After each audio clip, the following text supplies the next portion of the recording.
salue tous dans le nom de notre Seigneur Jésus-Christ. Amen. Je crois que la deuxième lecture, comme la première que nous avons entendue, ces deux lectures méritent des applaudissements. Alléluia. Amen. Alléluia. Soyez bénis, peuple de Dieu. J'ai toujours dit que celui qui aime l'évangile, qu'il vienne à la montagne des Oliviers. Amen. Mais celui-là, nous allons l'enseigner. Nous allons l'apprêter pour l'évangile. Et demain, même s'il n'est plus là, les gens diront de lui, mais où est-ce qu'il a été formé? Alléluia. Bien-aimés, le thème de notre message d'aujourd'hui, de nos deux messages, est un thème purement simple.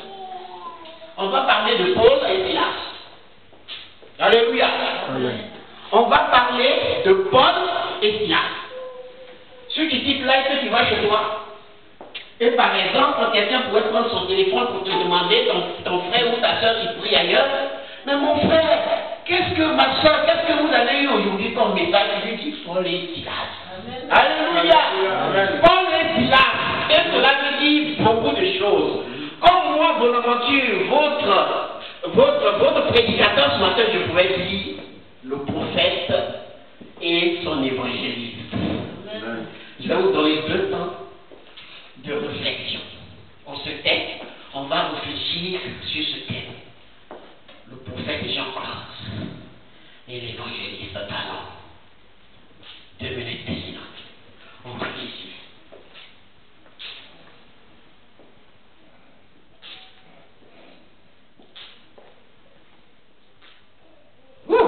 Viens l'onction.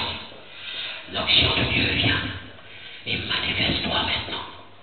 Dis-nous ce que notre Dieu, notre Père, tu as à nous dire ce matin, au travers de ce thème, le prophète Jean-Claude et l'évangéliste Talon, le prophète Jean-Claude et l'évangéliste Bonaventure, Silas, Paul et Silas, nous pouvons dire Moïse et Aaron, Moïse et Josué, nous pouvons dire ce matin, notre Dieu, notre Père, Élie, Élisée.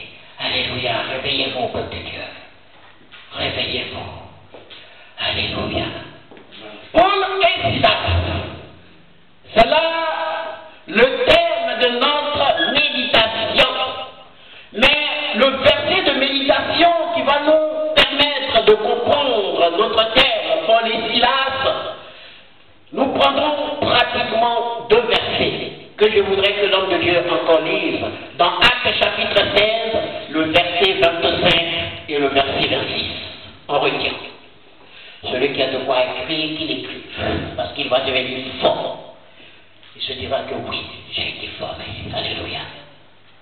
Je lis la parole de Dieu. Le verset 25 et le verset 26. Vers le milieu de la nuit, Vers le milieu de la nuit, Paul et Silas prièrent Paul et Silas priaient et chantaient le louange de Dieu. et chantèrent les louanges de Dieu. Et les prisonniers les entendaient. Et les prisonniers les attendaient. Tout à coup, il se fit un grand tremblement de terre, Il se fit un grand tremblement de terre, en sorte que les fondements de la prison furent ébranlés. en sorte que les fondements de la prison furent ébranlés. Au même instant, Toutes les portes s'ouvrirent, personne n'a touché aux portes, mais les portes ont commencé à s'ouvrir d'elles-mêmes. et les liens de tous les prisonniers furent rompus. Personne n'est venu avec la clé, parce que quand on met les liens, on ferme avec la clé. Mais personne n'est venu pour ouvrir les liens des chaînes, et les chaînes se sont rompues. Alléluia! Il y a un miracle. Il y a un miracle. Dis à ton ami qu'il y a un miracle. Il y a un miracle. Dieu a opéré son miracle. Dieu a opéré son miracle. Et tant que tu vis, mon frère, Dieu opérera le miracle dans ta vie. Amen. Alléluia. Tant que Amen. tu vis, Dieu va opérer le miracle dans ta vie. Personne n'est venu toucher au lien, mais les liens se sont rompus. Alléluia. Personne n'a touché à la porte, mais elle s'est ouverte d'elle-même.